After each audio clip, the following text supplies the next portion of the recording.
Welcome to the Voices That Propel Us, stories of justice, action, and community, a space where justice meets action and community voices rise. Each episode, we bring you stories from the front lines, changemakers, disruptors, and everyday heroes who are building a more just, equitable, and liberated world.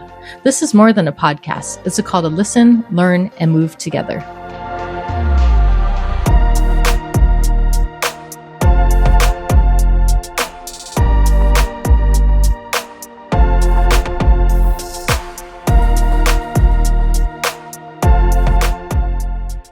You were just listening to music from the incredibly talented Stephen Kong. You can find him on Spotify and Bandcamp. Today we have with us Esther Young. Esther has always been fascinated with parables and cultural folklore. Raised in the East Bay, but proud to call San Jose home, she is a story seeker and writer at heart. In 2024, Esther received the Content Emerging Artist Award, which recognizes not only artistic achievement, but contribution to the cultural vitality of Silicon Valley. Esther is a cultural community worker by day, and she participates deeply in San Jose's creative communities as a freelance writer and open mic host. In 2025, she released her single, Can't Be This Happy. Sometimes choosing one's own body requires sheer tenacity, a narrative that Esther has consistently explored in her songwriting. From the days of deconstructing religion on her album, One We Cannot Boast, to her cinematic music video for Lilith. Today, Esther writes music under Eve's Heaven, her official band. You can find all of Esther's music project on her website listed in her bio.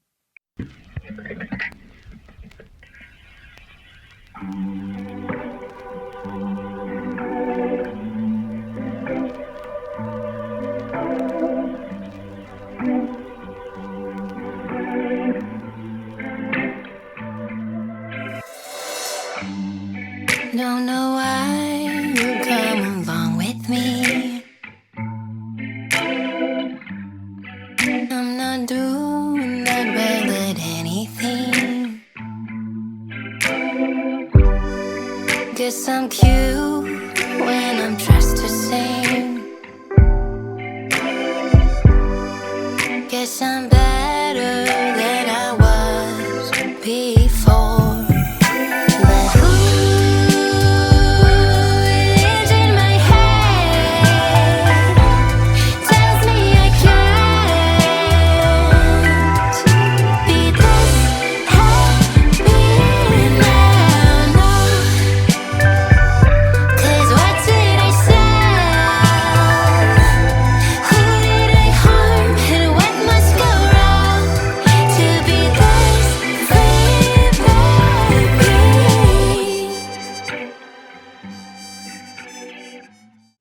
Well, hi, Esther. I'm really excited and really grateful and honored that you're here today. I've been listening to your music a lot lately, and you're just a beautiful musician, and I'm excited to explore more about your process and just your stories and everything. So, I'm grateful again that you're here. How are you doing today? Thank you, Denise. I've been excited about our conversation for a minute, and I want to say thank you for reaching out and thank you for taking the time to listen to my songs. I really appreciate it. Yeah, no, I wish you nothing but success. You have a lot of just natural talent, and I think just telling stories through your work is really powerful. And actually, that's one thing that really stood out to me too in your bio. So you describe yourself as a story seeker at heart, which I really love stories too, which is why I wanted to start this podcast. I just love hearing people's stories and bringing that beauty out of people. So, yeah, with that, what's one story that shaped the way that you see the world today? Yeah. Well, first off, I want to say I think we are similar in that way, just drawn towards the beauty in people. Yeah. I think that is, I could see that's what drives your interviews for this podcast. It's also what drives mine. But I think one story that has a huge effect on how I am today, even at the age I am now as an adult, is probably the creation myth. Yeah. And the creation myth that I grew up with is, the Jewish myth that there was God from the beginning and the end, and then God created mankind. I think that as much as I've deconstructed religion since, and as much as I enjoy newer myths that are also part of that story. So just to Yeah. like be more clear, I'm talking about the Adam and Eve story, but then like the layer of Lilith, who's Adam's first wife. I think I so cling to that because it put so much significance on the way that people are and the way that like Mm. our choices are connected to consequences, and just like everything that happens to us can completely change the path, but it's never like, oh, end of story, your story ends here. There's always this like constant, and then this happened and then that happened. So I don't know, I think that's one story that I don't know if that's what you were asking, but No, yeah, is hugely totally. part of me. No, I think that's so cool. So when I was in college, I actually took I think like religious studies, or it was something about that, like just the study of religions. And I just thought that it was really powerful to see like how like different religions have like the same stories, but like in different ways. I think even like Noah's Ark, I think that also shows up in different religions in different ways. And Yes, that one creation too. and everything. I think that's really beautiful. And so yeah, actually like when I was growing up, I went through like a lot of religious trauma myself. And like as I've gotten older, I've had a more positive relationship with my faith, but that's been really hard, and Mhm. just deconstructing and reconstructing my beliefs. And that's actually, good segue, because like I want to ask you about that too. I know that you've done like work around deconstructing and reconstructing religion as well, like in your music. So how was that process, and actually to like put it into like song form for you? Yeah, it's always cathartic Mm-hmm. because I've had different mixed feelings throughout these years. I would say that the deconstructing really began when I was in my very early 20s. Like that was when I was like, I can't do this anymore. Like there's just no way I can be true and authentic while clinging to these parts of the biblical religion that I am. Like that was the actual break up, I would say. Mm-hmm. And then for a while, like I felt very lost. And so I think just singing and, or more like journaling, I think about that loss, then translated to the prose, and then the prose and moments throughout life would also inspire certain lyrics. Like I have one song that I've never recorded. It's just weird and personal, but it's about like how I was at a party and I was like talking to this guy and he was like, Esther, how you been? And I started talking about how, one, I was scared, I was pregnant. I hope my mom's not listening. And Oh two, no. I was like really going through it because I was Yeah. like, I don't know, man, like my whole sense of reality is just it's collapsed. Like I don't know what to do without the Christian God. I don't know what to do without creationism and Yeah. all these like pillars that were part of how I saw the world. Anyway, and then like the conversation just kind of like stopped abruptly because he was like, "Man, yeah, that's a lot. Oh shit, I gotta go." Like he had to Oh, just like yeah. skedaddled. Oh And I was no. like, all right, I probably should like chill, if I'm gonna be here. But yeah, that's like the first verse of the song. And then like Yeah. the chorus, I'm just talking about like, well, when I die, I don't know what's gonna happen, but here's what I hope it's like. And that kind of was Oh, one of the first songs I wrote about deconstructing. yeah. No, that's so beautiful. And thank you for sharing that. And, besides like creation stories, are there any other stories or myths that you're really into right now? Um, I am still very, very into the myths about Lilith. Oh, Like, okay. I don't know, I've been nerding out. There was a period earlier this year I went to the library and I looked for like every book I could on like Jewish mythology. Okay. Um, but I think there are other myths that, again, they're all kind of drawn from like Hebrew tradition because that is what I grew up with as a Okay. Protestant Christian. Hmm. But like the Lilith one is like, she's kind of in there, but she's very like alternative mythology. That's Um, awesome. and I think what I just like about that one is there's a lot of shaming. Kind of, there's a Oh, whole like trope, right? Of like female villains who become villains because they were like that tea kettle. They were like, I've had enough. And then they become, boom, they're villains. They're stepping into their power. They have a whole powerful new aesthetic that is like oftentimes like dark or creepy or just like off putting somehow. And yeah. I think that especially like in the female hero story, like how Joseph Campbell has the hero's journey. In some ways, I find that very male coded.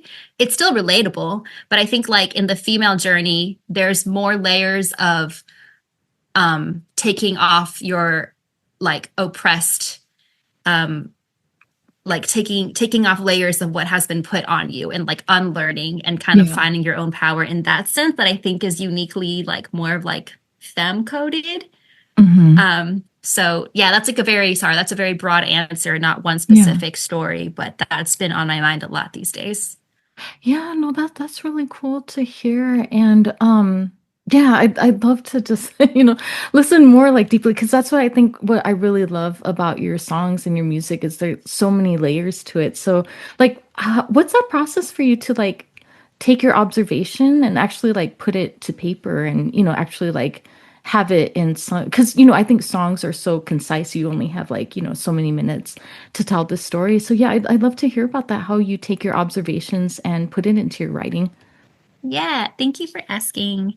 I think what I've done the most frequently is just I do write for myself pretty frequently, like journal entries, or when I'm feeling some type of way, I'll just like type lines into like my phone or my computer or whatever. And I don't know, like sometimes I'm just in the mood to make something. So it's like very easy for me to like with my guitar kind of like play with chord structures and then kind of the melody comes really quick. You know, I think when you've been writing songs for a long time, you're always hearing melodies that could That's be beautiful. improvised over like the progression you're working with. And yeah, like when something starts to take shape, usually it Mhm. means like, oh, I think I know kind of what I want to say. But even then, like it's still in formation. Like I'm gonna put placeholder lines. I'm gonna like put things that don't necessarily make sense, but I know where I'm going. And then maybe the next time I come back to the song, I like refine it some more and just kind of keep going back. I want to say it's like very similar to drafting a piece. Mhm. So That's you start, cool. you're just kind of like trying to, do that thing where you're like write drunk, edit sober, but you do it again and again, and Yeah. eventually you're like, all right, I rock with it. Yeah. No, that's really cool. And like what role do you think like self-reflection plays in your writing process as well? Because I know that a lot of your pieces are also very personal. Yeah, thanks for pointing that out. I think it's just writing, when I said that writing is a safe space, and I think it's like this for a lot of people maybe, but writing is a safe space because that's where I am like processing and going Mhm. places like in my own head, like, in my own heart. So I think what I really like about songwriting uniquely is I think I actually always get there. Like I always get to what I need to say to myself. Uh-huh. um, it feels really good. Like that's why I use the word cathartic. Like when I was younger, I would write things and not really be too sure what I was doing, what I was trying to say. But then Yeah. like a year later, I would go back and be like, oh, like, I mean, yeah, hindsight 2020, but I know exactly what I was trying to say. I know why I used those words. I know why I used that imagery. Like it makes more sense now. So Yeah. I really like, mean it when I say that writing is cathartic and like a tool for self-reflection. And of Yeah. course, you have the more immediate reward of like, aha, I made something. Nobody asked for it, but I made it. No, I love that though, but I feel like by you doing that, it also like might open people's eyes to like not having those kind of realizations or yeah, I think that's beautiful just like how you have those observations and putting it out into the world and having other people like resonate and connecting with it though. I think that's really cool. Thank you. Yeah, Yeah. like I want to say I oftentimes feel more kinship with other people that use poetry or prose for Hmm. themselves than I Yeah. sometimes feel with people who are very much musicians, like composing and doing really cool things on their instruments. Uh-huh. Just because, like, yeah, the power of written language to me is so, it feels more inherent. Yeah. So yeah, being in a room with lots of writers is always fun. No, I find that so inspirational too because I do write. I wouldn't call myself a writer yet. No, I You don't do probably it are, professionally. But though. I don't I know, but think I you like to are. actually I started writing and publishing my pieces on Medium. But this podcast Mm, started taking a lot of time and energy, so I kind of put that on pause. But I want to go back to that because I feel like I want to use the mm. platform of the podcast to showcase other people's stories, whereas like my writing is more personal, and so Medium, I feel like I want to like have my more of my personal story and reflections through that. But yeah, so myself as a writer too, I feel like I can get really perfectionist and like a piece Yes. never feels like perfect or finished. But yeah, how about for you? Like what? helps you to like realize that, a song or writing is like finished and this is what you want to put out there? Real talk, Uh-huh.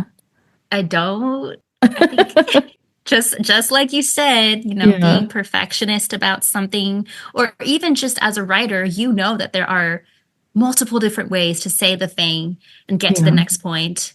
And musically and in creative writing, right? It's the same way. Like, oh, what if I use this instrument? Oh, what if we rearranged the structure of the song? What if I didn't do the harmonies layered here? Like, Yeah. at some point it's like, hey, I just want to get this out there. Like, I believe in what I'm saying with the song. Let's just get it out there. Yeah. um yeah, very much the same way, I think, as like publishing a piece of your writing on Medium or something. Yeah, no, and I could imagine like for yourself. So for myself, I don't have an audience yet. So I think that that helps to like make me feel more comfortable in sharing it. But for you, having more of like that public, just platform that you're putting out there, do you feel like there's a certain like courage that you need to have to like put a piece of yourself out there? I love that. I think you Uh-huh. just have to be okay with being embarrassed. Oh, I yeah. think when I was younger, I was really shy and quiet, and like you could see it on Yeah. my face. I would turn bright red if anyone like so much looked at me and like said, "Hey, Oh, you." But eventually, I think it's just happened to me so many times that I've like felt seen when I didn't want to be noticed at all, yeah. that it you kind of just get used to it in a way. Yeah. And actually, I want to say I actually commend you for keeping your writing for an audience of one, that being yourself, just because I Hmm. think that's a really important incubation period, if you will, where you get Oh, used to okay. being raw and writing for yourself and just being true to yourself, so that by the time you are allowing more of an audience to build, like you're locked Hmm. into yourself, your voice. I feel like there are so many people who start creating stuff and like Yeah. they open up to other people's witnessing maybe a little too soon. And Right. I don't mean to like talk down on anyone who like immediately started performing as soon as they started writing songs, but you can Mm. actually tell the difference. And I think it's very true with writing. Like, I Right. very much believe that what makes your podcast wonderful is that you've been the way you are for a long time, just naturally curious, Hmm. compassionate, trying to like draw the beauty out of people. If you just became that kind of a person and like started a podcast, there's a difference, it's just Yeah. not natural. You don't have Yeah. the voice No, yet. thank you so much for your kind words. And actually, I can relate to you too. Like as a young person, I was actually really shy too. And I think I went through this amazing AmeriCorps program called Public Allies, and they helped to like pull out that leadership in me and push me and like even say, "Hey, Denise, be a director of recruitment." I'm like, wow, I don't like talking to people. How am I gonna, have this as my role? But I kind of fell into that and just like felt that natural connection to people who were also, passionate about social justice. And I felt like in that sense, everyone I met in this world is not a stranger. It's just like, stories to be told and everything. And yeah, so I'm just curious to hear from you, like, what was that journey for you to like, I guess in a way, get up your shell or realize that writing and songwriting is like that medium that you want to use to tell your stories and to tell other people's stories. Yeah. Well, actually, first I want to clarify. I Uh-huh. still think that when I'm writing songs, I'm very much my own topic. Yeah. Like, Yeah. when I write about other people in a more intentional way, usually it doesn't become music. It becomes, Mm. like a profile or something that Yeah. I'm very much like, I'm outside the house, but here's the beautiful home. Look at it. This is Oh, someone that's else's cool. story. I haven't yet gotten to a place where I feel like I'm one of those songwriters who's good Yeah. at getting other people's portraits in song. Like, I'm just not there Okay. yet. But Yeah. I really think, for the writers that do that, that's really cool. Okay. I have been writing for fun since I was really young. Like, Wow. any school assignment I got where we Uh-huh. needed to write a little story, I don't know, I just like reveled That's in so the cool. act of making up stories. Like, I always have. Aw. Um, and I would say, so when I was like, I want to say like a preteen, Mhm. I was deeply religious, yo. Like, Aw. I wrote prayers down. Okay. So I want to say that was my first like practice of being reflective and honest and raw, because I really believed I was writing to like an all-knowing God that loved me. So Yeah. that was the relationship I had with like the divine at that point. And then later on, that became just journaling without like God. Uh-huh. But I want to say when I was 15, um, that was when I started like attempting to write a song. And it was Mhm. actually because I had a classmate who wanted to write musicals as like her job when she was Oh, older. cool. And she needed help with writing her or turning her lyrics into music. And like just because I have been playing piano, like most Asian Uh-huh. kids, I was like, oh, like I could help you. Like that stuff is not too hard, I think. So I tried it and I helped her. And then I was Yeah. like, well, that was fun. Like maybe I can do that for myself. And so I Oh, think I wrote my first song when I was like 15. wow. Um, and yeah, like same thing. I wasn't showing people at the time. I got excited, so I showed like a couple high school friends, but they were like, "Okay, cool," and I was like, "Okay, I'll just keep doing it for me," you know? That's cool. Yeah, and Yeah. I think it kind of stayed that way until I was in college, and then I Uh-huh. had a friend who was a poet.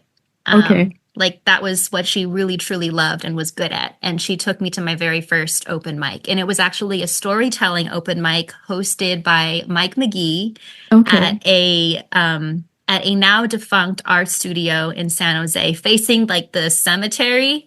It's Okay. such a cool spot. But that was my very first open mic. And I was like, oh, everyone here has just been doing something that they find cathartic or meaningful. They've been writing stories, poetry, and now they're sharing it with one another in this intimate space. Wow, Mhm. what a concept. I want to be a part of this community. Like that was it. Yeah, no, that's really cool. Actually, I wanted to talk more about the Bay Area. Thank you for bringing that up. So, I've lived in the Bay Area for many years, and I just love the creativity, just like people always just creating and, so much art and everything. So, how has growing up in the East Bay and calling San Jose home influenced your creative voice and sense of community? Mm, it definitely has. So I was born and raised in the East Bay, but I would say that I became an artist in San Jose Hmm. because specifically of the open mic communities and the other creatives that I began to constantly be surrounded by when I was like 19 Uh-huh. and moving forward. And I think because San Jose is so rich in immigrant cultures, Yeah. like I have always been kind of proud of that, honestly. Like most of, I don't know, like the friend groups and the communities I work and thrive in, like most of us, we know that feeling of being like here and there and Uh-huh. kind of like carving your own space and like getting to know someone whose background might be like culturally very differently, but like y'all see each other in your Hmm. parents' struggles, if that Yeah. makes sense. And again, that constant tension as you create your identity and kind of like make that space for yourselves together. So I want to say that when it comes to songwriting, like my collaborations, like the people I'm regularly being influenced and inspired by, like we all carry that like multicultural identity story within us that Yeah. I want to say has influenced me so much as a person that there's no way it's not in my music. Uh-huh. But it's also Yeah. like, it's not like I'm one of those people that specializes in culture bearing, like I don't necessarily try to capture certain Hmm. cultures of music in my own work. I think I just listen to it. And so whatever like Yeah. seeps through. No, that's really cool. Thank you for bringing that up too. And my next question I had for you. So you recently received the Content Emerging Artist Award. So congratulations. That's, amazing achievement. So what did that recognition mean for you, not just as an artist, but also someone deeply rooted in community work? Thank you for asking. Yeah, Mhm. that getting that award last year meant so much to me. Yeah, it's Um, wonderful. I want to just talk about that reward first, like the platform of SV Creates and Content Magazine. Like Uh-huh. that award specifically goes for people that have like been doing their art for a long time, but are also very invested in community. So it's like neither one nor the other, which I find extremely San Jose, like everything at once. Yeah. It meant so much to me because I think it's the first achievement or it's the first piece of recognition I've received for my art, for my music, my writing. And I very Okay. much meant to enter as both a musician, like a performing musician, and also a writer. So I deeply appreciate just that recognition. And then the other piece is I think ever since I got involved in open mic communities, I've just Uh-huh. like felt the urge to be a part of like building the scene. Like there are so many problems, yes, but there are also so many things each of us can do as creatives for our creative community. And I mean that Yeah. in every way, like being present, like being mindful of where your money goes, where your time goes, Yeah. who you connect with, what sort of drama you try to not make worse. Like it's everything, Yeah, right? right. But for me, like my path has allowed me to be a part of the scene as like a writer, as a Hmm. event facilitator, as a host, Yeah. and so much of that work has allowed me to get to know people, I think, on a level that's not superficial, on a level Yeah. that I'm like, oh, this is what drives you, or like, oh, like this is what you're thinking about as you Yeah. create this or do that. And you just can't help but care and like Yeah. want to continue getting deep in with people.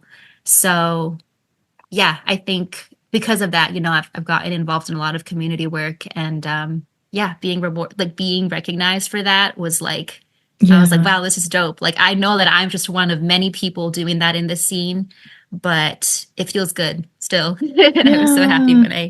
when I was selected. No, that's wonderful. No, congratulations again. And I'd love to explore that what you brought up too more. But so your work spans like writing, open mic, hosting, and music under Eve's Heaven. So do you see these different creative practices feeding into each other though? Yeah, definitely. Okay. So it's interesting because in my daytime, full-time work that I've always done, Yeah. there's always been some creative element. Like everything feeds each other. Uh-huh. And if this sounds overwhelming, it's because it is. And I'm always constantly learning to like step back and not say yes to everything. But it's Yeah. like when I am interviewing another artist or performer live, it's like, it's great to be able to know like what it's like for them because I also am a performing musician. I too was once new to performing. I've Right. also like felt like, oh, I pulled off a really great set and I'm kind of basking in that. And I also know Yeah. what it's like to be like, damn, I messed up the one part again. Yeah. I'm like not feeling great about it, regardless of what anyone else is saying. And like you're stuck in your own head. So it's really Yeah. interesting to be the kind of host that can like kind of gently draw people out of that mindset if they're feeling Hmm. really closed in right now by their own inner critic and be Yeah. like, hey, this audience in front of you in this moment is really curious about your message or your process or your presentation. Let's just chat about that and like Yeah. create this bridge where you're just a person talking to other people. So that's really fun and fulfilling. And I think definitely enhanced by being on both sides. Yeah, no, thank you for sharing that. And I could definitely relate to just like, do you feel like you've been able to like overcome just that inner critic? Because I'm the same way too. I feel like I could get all these like positive messages and you're doing great. And then it's that one comment that's negative that I like focus in on. I'm like, ah, darn, I should have done better and like really beating myself up over that. But I'm glad to say that you can like bask in like just those, the goodness that you experience. But yeah, have you been able to like overcome that inner critic that you might have? Girl, nah, it's a No. constant journey. Like, Yeah. honestly, I think what helps all of us, right, Yeah. is people who are able to reflect the best that they see in you in that moment. And people who just see you and uplift you. Like it's Yeah. got to be people that see us because I think when people give us a compliment, even if it's well intentioned, but doesn't seem to come from a place that understands what we were trying to do or whatever, like Right. it doesn't always like get received, right? Even though we Yeah. appreciate the attempt. But people who see you and they're like, hey, you went after these things and this is what went well and this is what you can get next time, like that's always kind of helped me the most. I don't know, I think I'm like a lot of people, maybe yourself as well, and like there is the inner critic, there is like that high achiever, Yeah. and at some point like I've been reminded like in the therapy before, like, hey, like are you okay with just being a human being? Like Oh, take that's away beautiful. everything you've ever done, all Yeah. the things you've done, like any talents you feel you have, like, are you okay with just like being a person? Yeah. And That's beautiful. I don't know if I should admit this, but like sometimes I'm not, you know, sometimes Yeah. I'm like, no, like I'm just a waste of space, but I would never Wow. say that to someone I love. Yeah. So yeah, you No, gotta be no, like, what you said. Yeah, no, that's what people tell me too. Like people would say like, Denise, if you had a friend that was in your same situation, what would you tell them? Would you say that they're like doing such a bad job? I'm like, no, of course not. So I wonder like how we can like tell ourselves those same messages. I think especially like, folks who are empaths or really like connect with other people. Like how can we show that same kindness that we show to others to ourselves? Because it's been a lifelong journey for myself too. yeah, Yeah. especially you yourself, like you're a parent, you're a mother, like this smaller little being, Yes.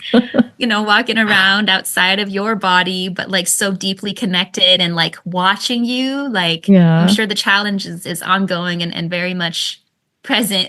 Yeah. But I like personally, like I would at some point like to be a parent, and I'm thinking about how there are so many like judgmental parts of myself I want to be healing Hmm. before I, you know, subject anyone to my No, harsh no, it inner happened critic. though. No, I just, from the time that I know you, I know that you're going to be a wonderful parent. And it really just, changed me too, like being a parent, like, because I didn't do the best in taking care of myself, like eating healthy or getting out. But I feel like being a parent made me be like, oh, I need to eat healthy because I need to feed my daughter too. She needs to be better, like, having healthier. Yeah, because I felt like, if I'm not treating myself well, she's going to notice that. And I want to, teach her how to, be her healthy self too. And I'm so proud of her though. She like really has a lot of confidence and, I feel like Yeah. doesn't have that like strong inner critic that I have. And I'm like, I'm so proud of you. And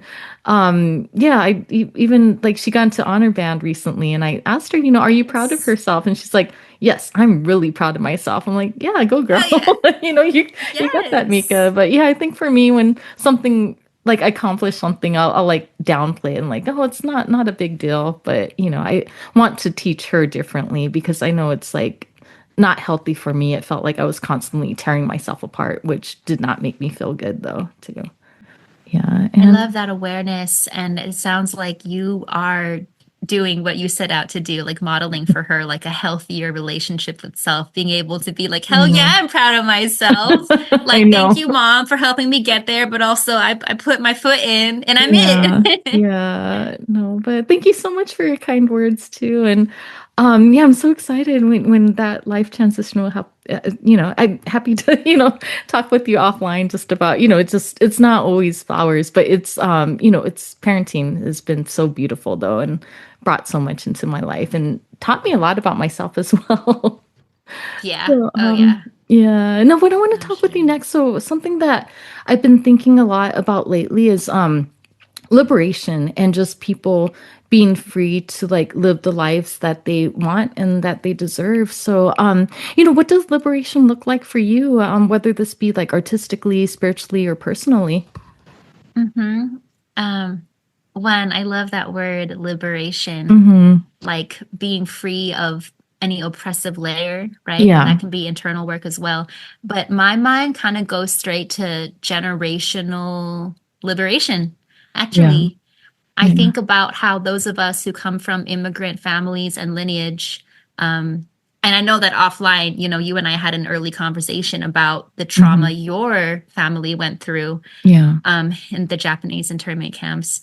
Well, so I think about how oftentimes it's like we get to change something about the last generation when it Uh-huh. comes to freeing ourselves of a pressure and expectation or even like a Mm-hmm. traumatic like curse, if you will, you know, whether it's like not great financial management, you know, like Yeah. inheriting debt or just like bad money habits, or inheriting, yeah, like a really harsh inner critic.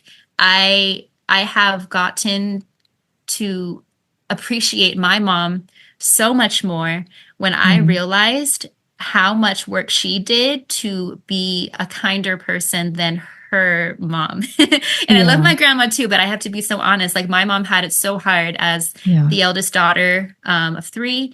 and she's the one that migrated from Hong Kong to the States. But I grew up feeling like my mom was so mean and so hard on me, Oh, and we clashed yeah. so badly in my teenage years. But now as an adult, as I see her for just being a person, a Yeah. woman in her time trying her best, I'm like, I have so much like gratitude for everything she's done. Like in her ways, like she is a feminist. She's liberated herself in so many ways that I couldn't see until Yeah. I'm kind of closer to the age that she was. I mean, not quite yet. She had me when she was older, but yeah, I mean, just every generation, like I think we owe Yeah. it to ourselves and our like next generation to do our best to see what we're working with here Yeah. and work through it, and try to also like choose partners and community who can like help us all like collectively liberate ourselves, which is also why I feel very strongly about not choosing to be around the same kinds of people we grew up with. Right. Right. It's just it can create a blindness, right? If your whole friend group like looks like you, talks like you, thinks like you, I don't know, man. Like maybe we're gonna miss something if we do that. Yeah. Anyway, I can go on. Yeah, no, I love what you say about that. And it's just that I actually think a lot about that. Sorry, going back to parenthood again, but it's just like a Yeah. lot of, like myself included, and a lot of my peers, I feel like we grew up with a lot of trauma with our families. And we're at a point right now where we want to do differently with our own children. And I'm trying to balance that with my daughter, though, because I know like gentle parenting can like be not great in like the extreme, but it's like how to also have these hard conversations, because I feel like when I was growing up, it was just kind of like drugs, sex, don't do it. And that was the end of the conversation. But it's like, when I'm thinking about my daughter, I want to have more like conversations about things and not be so punitive. But I'm trying to learn. It's just because like I feel like I didn't have the best like role models of how to deal with situations. But yeah, I noticed that especially with our generation, though, it seems like we want to do better for our kids and not have them grow up with that same like trauma that, I feel like for myself, it's affected me through adulthood as well. Yeah, I definitely see a lot of I want to be the kind of parent that my kid can tell things to. Like that Right, concept was right. so unreal to me when I was Yeah, younger. me too. Um, at least with one of my parents, my dad way more of an open book, and that's something I really appreciate. Like I find that to be like pretty special for a Chinese dad. Yeah, that's um, wonderful. but yeah, for like a lot of my friends who again come from immigrant parents, like they couldn't tell their parents shit because of the punitive element and the Yeah, shame and not being able to talk about so many taboos. And that's so different from a lot of like the very Americanized families that I think some right. of us also grew up with. And we're like, whoa, like you could tell your mom you got a crush on someone? Like, I know, that's right? what? Like, I your know. parents were the ones who told you about sex? Like, what? Right. Yeah. No, actually, I have a friend who like told me this, and I thought it was so funny. Like, strict parents create sneaky children. I'm like, no, that's what happened. Because there's so much I think that I've done. Yeah, I wasn't like perfect, in any sense, like as a teenager, but it's just like, I feel like, if my daughter tells me things, I might be disappointed, but I want her to like tell me and not feel like she has to hide it though and like be sneaky or anything. So I don't know. She's a preteen now, about to be a teenager just in a few years. So I'll see how that will be. But yeah, because it was the same thing with me. Like I just kept things to myself because of that punitive element. Um, yeah. Yeah, yeah. And I do want to like clarify, like I really think my parents did their best, but Yeah. we were also a very religious family. And so a lot Right. of the shame that I absorbed wasn't even necessarily from them specifically, but from Yeah. other aspects of the culture we had. So, yeah. Yeah. No, thank you for sharing that. And thank you for being so open about that too. And another thing that I've also been thinking about that actually is a common theme that's been coming up with this podcast is that by us like just being ourselves and by us telling our stories, that itself is like a radical act of resistance and working towards making social change. And so how do you navigate the tension between joy and struggle, especially when joy itself becomes a radical act? Ooh, I like this. Um, well, let's see here.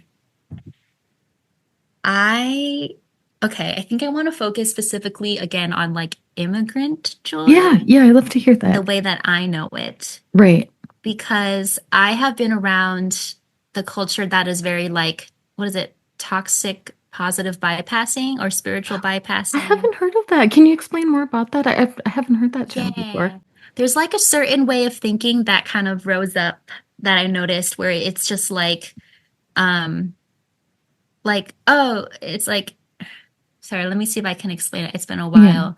But you kind of just like don't get real about things by because you like brush it off. You're like, oh, like everything's gonna be okay, you know, or look on the bright side. Or if it's like yeah, religiously coded, it's like give your worries to God. Like you don't gotta get so deep into it. Like God's got yeah. your back. And then like it's bypassing because you're using what feels like a positive, uplifting message to Mm, really push aside like the shit, like the bullshit, you know? yeah, And it becomes bullshit because you're not really getting to the heart of the matter.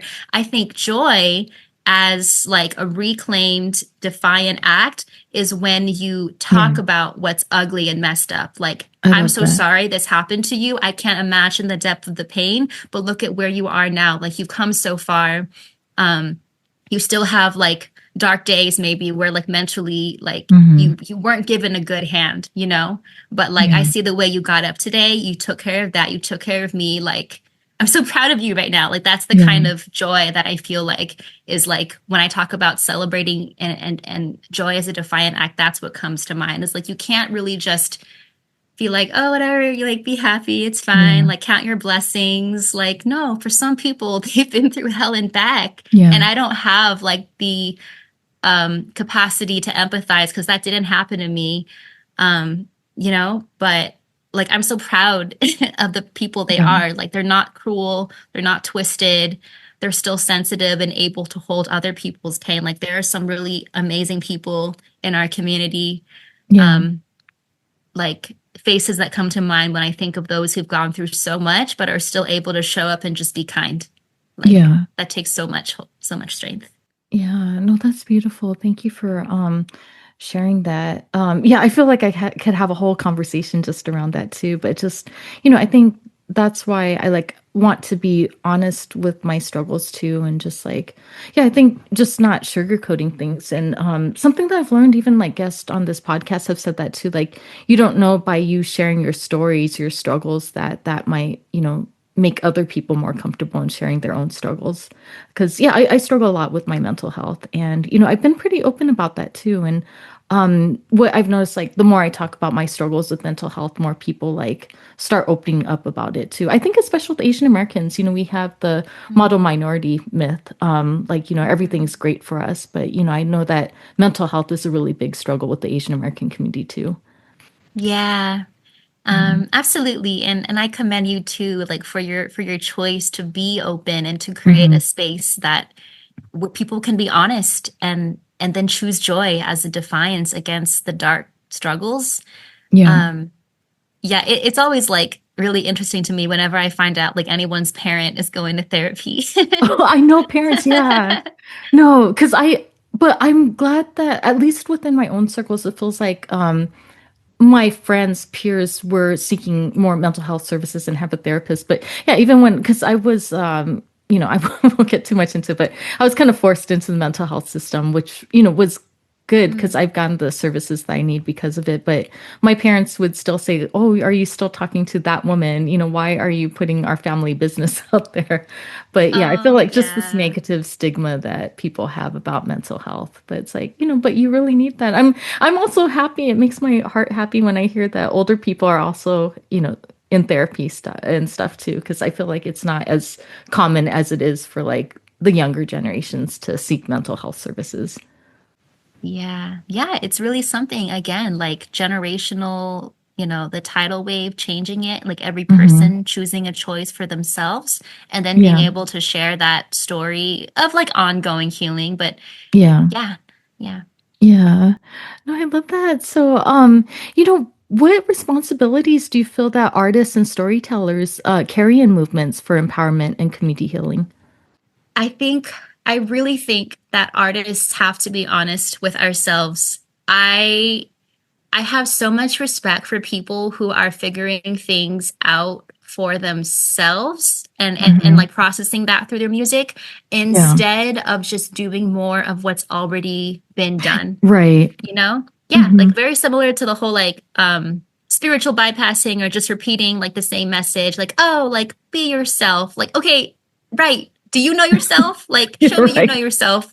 Show me that you've like seen your shit and that you've like held your guilt and worked through it, and show me that you've chosen joy, you know, after you saw the stuff that was ugly about yourself. And I don't mean to say Yeah. like you have to go through hell. Like I don't mean to say that to anyone. But that's how people get to know ourselves, you know? Like it's Yeah. not fun. It's not fun to like look in and be like, "Oh, that's what I did. That's what I chose. You know, I wish I did better." Like it's never fun. But Yeah. that's where really good art comes out of. I don't think that we necessarily have art in front of us whenever there's something that's just aesthetically nice. You know, Yeah. there's a place and a time and like a need for like wall art and for like covers of songs that are just like nice to dance to. Like for sure. Like I Yeah. love to surround my space with just nice things as well. But Yeah. the That's art that I beautiful. have so much respect for because it creates these movements are like things Uh-huh. that come from like genuine experience. Yeah. Yeah. No, no, thank you for sharing that. And I want to talk more about like your work as well, like in community. So you've been described as a cultural community worker. So what does that mean to you in practice? Yeah, so quite literally, my work has been through different, usually nonprofits, Okay. with like a creative, artistic purpose, and also like specifically for certain cultures of people. So, like right now, during the day, I work at the Uh-huh. Mexican Heritage Plaza, Oh, and our cool. mission is, for the most part, Okay. invested in the communities of East San Jose. So there's a strong Mexican, Vietnamese, Portuguese immigrant community there. And Mhm. so, like, a lot of the work that I do when it comes to internal community engagement programming is specifically for the people that are here right now. I have, like, naturally, like, a lot of bridges with like folks in downtown, but I think Mhm. there's always this focus on like, okay, let me remember to bring in the right elders, the right leaders That's who wonderful. have been invested in the communities here because I have so many blind spots here. And Yeah. yeah, like that's kind of the focus. And then just like there's that. And then for the last like 5 years, I've worked with Chopsticks Alley Art, right? And that's an Okay. organization that focuses on uplifting Southeast Asian artists, but then Yeah. there's also programs for like the broader Asian diaspora. Yeah. And I actually find that kind of targeting specific communities at one time, whether it's like geographically or like diaspora, like a broader Yeah. culture, is very helpful. Not because it really excludes anyone, but because it creates a really ripe place for learning. You know, I don't think Yeah. we learn as much when we have events or programs that are like, oh, everyone's here, like everyone's Yeah. welcome.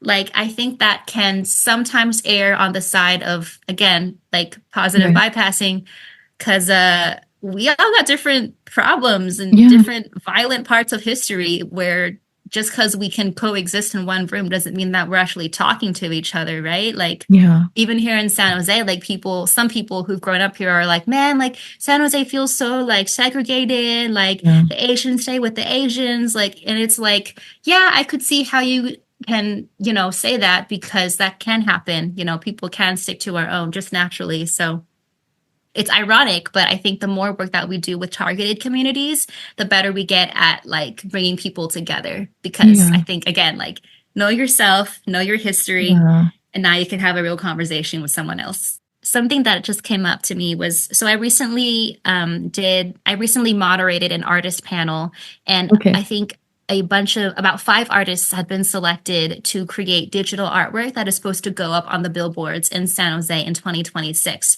when Wow. some major sports leagues such as like FIFA and Wow. sorry, just, they're all coming over here. World Cup, all That's that. really cool. That's really Super cool. Bowl. It's really cool. The thing is, I was like really caught up in the excitement of having local artists' voice, like local artists, their perspectives of what makes San Jose were going to be on billboards. I was like, that's so cool. We had a great hour long conversation. And then Yeah. later on, I was showing some of the work to my boyfriend who's Mexican. and like he was like, yo, where's all the Mexicans? Like he was like, it's so Asian. He was like looking at all the things that were there Yeah. aesthetically, and I was like, and I was like, I pointed to one. I was like, well, over there's an artist, she's Latina, and she decided to Yeah. combine like the Aztec calendar with like Lunar New Year aesthetic. Yeah. And I was like, and then I was like, actually, I was like, yeah, I Yeah. didn't even notice. Like, I feel bad that I didn't notice. Yeah. And it was also interesting because like me in my role as like a facilitator for things like this, I was like, well, like I was told the selective process was blind. And so maybe it just was Yeah. overlooked, that some perspectives, because San Jose is hella Mexican, but like Yeah. to have, especially for right now with what's happening with a lot of that community being targeted. So I was like, that's crazy. I didn't notice. Yeah. And it's crazy that like when he pointed that out, I got distracted by the process, like very typical, I think, of me in my work sometimes is that's one like flaw that I'm trying to work through is sometimes I get carried away with the logistics of something. And I forget, like when you're a curator, you have so much responsibility. That's beautiful too. Yeah, because actually I've been thinking about that with this own platform with the podcast because I do want to tell more stories that haven't been yeah, I was actually just talking to a friend about this, but want more like stories of Pacific Islanders and Native Americans, bringing more like disability justice. I'm sure there's a lot of voices I'm still missing, but I want to bring them in, but like in a way to not tokenize them too. So I don't be like, oh, I have this one voice, so I'm good with Pacific Islanders now. Like no, but at the same time, I don't want to their voices to be absent from this conversation though. So it's important to me too. Like representation is really important to me as well. And what you were saying right now, like reminded me of those same things that I was thinking about with my own platform. Like what are the voices that are still missing from this conversation? Like I'd still love to have more immigrant stories as well, especially because of this political climate. But at the same time, just walking that fine line. I don't want to just tokenize people though as well. Yeah, no, absolutely. And I love that you're aware of that. It's an ongoing effort, I think, for a lot of the key decision makers that we have in our cities, because some of them have been knowing, the right people to get representation there just naturally because of who they are as people and who they know. And I think others are so new to it that they are tokenizing without really realizing it. They are just like doing the check boxes and calling on the same key few people who are already often called on to share their story. And so but just what you're saying is so valid, and I commend you for already being this way and not having to awkwardly tokenize people to get there. No, it's tough though, because it's like, oh, I don't want just like the one, but like at the same time I don't want no voices from that community too. But it's a struggle, and it's also because like I'm reaching out in my personal networks as of now. I think in the new year I want to do more cold contact work. It's just beautiful work that you do, because I think that Asian Americans and Pacific Islanders are still largely invisible. So to like showcase those voices and, provide platforms for them, I think is just amazing. So what impact do you hope that your work under Eve's Heaven leaves on listeners, especially other Asian American women and creatives? Thank you so much for asking. So, like in the beginning, I think it's weird because, like, as a person, when I was younger, I was not super stoked on being Chinese. Yeah. Like a lot of kids, I was like trying so hard to assimilate and not be seen as an Asian person because I was used to that being the first thing somebody picked up on. And like, like racism is real, right? Like we all like went through that, even in like really diverse communities. So anyway, it's funny because like sometimes I forget that like externally, superficially, it is the thing that people perceive as one of the first things about me. So I'm aware. It always like kind of jerks me back to the reality when like I think if I'm playing a show and the person that comes up to me is like an Asian person and they specifically point out how like happy they are to see like an Asian woman playing guitar, singing. That's wonderful. And I get told that I'm confident.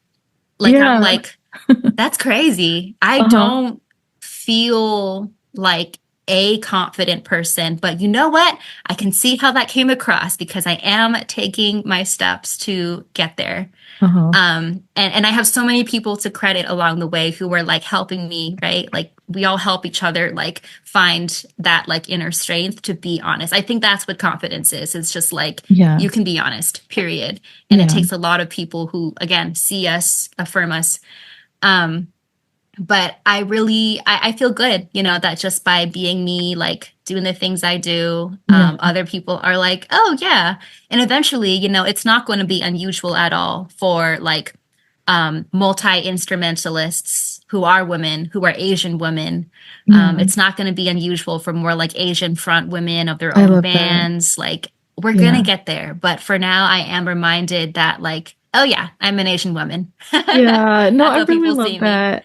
No, thank you for sharing that. And, I had such a wonderful time talking with you right now. But, just lastly, as we wrap up, if listeners could walk away with one takeaway from your story today, what would you want it to be? I would say let's just stay committed to this messy journey of Yeah. seeing ourselves, like finding safe spaces to process our pain. Some of us have been carrying it so long, but the cost of not processing our joys means that we're never going to access that deep joy either, Yeah. and things are going to stay like superficial because there's so much to keep down. So I just want to be like, yeah, like that's my main thing that I hope to inspire when I do my music or my writing or my facilitation. Like I want people to feel like it's so worth it. Like it's so worth it to spend time with ourselves and to surround ourselves with people who make us feel safe enough to do that. So our bodies just by accident, or is this by design? When you feel me and there's blood, so much blood, ooh, got me moaning to the seventh heaven, catching time out from a timely pen. You got it in your head, paid off our debt. If we're this happy now, hey, could we check on your place? Like, is it okay or melting in flames? 'Cause now you have me, baby.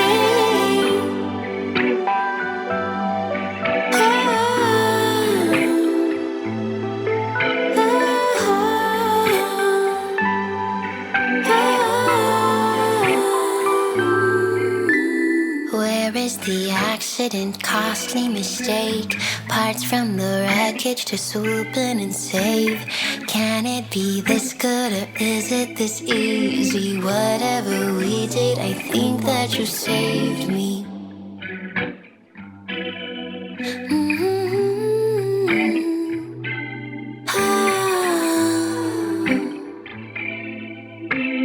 Whatever we did, I think that you saved me. Well, thank you so much. This is really beautiful. And how can people find you if they'd like to connect with you? Yeah. So on Instagram, I'm on Instagram pretty actively for my music. Okay. My Instagram handle is _EvesHeaven_. Yeah. And I think that will just be the easiest way for now. Okay, cool. Well, thank you again for your time. I had a really, really wonderful time talking with you, and I appreciate your vulnerability, even though this short time that we had together. But I hope that you have a good rest of your day.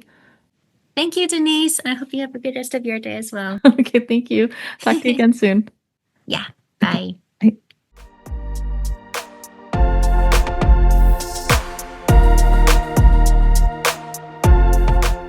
Thank you for being here and tuning in to Voices That Propel Us, stories of justice, action, and community.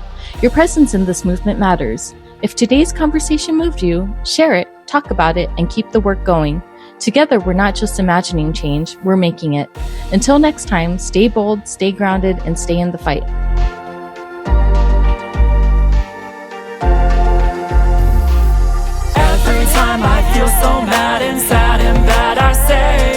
myself.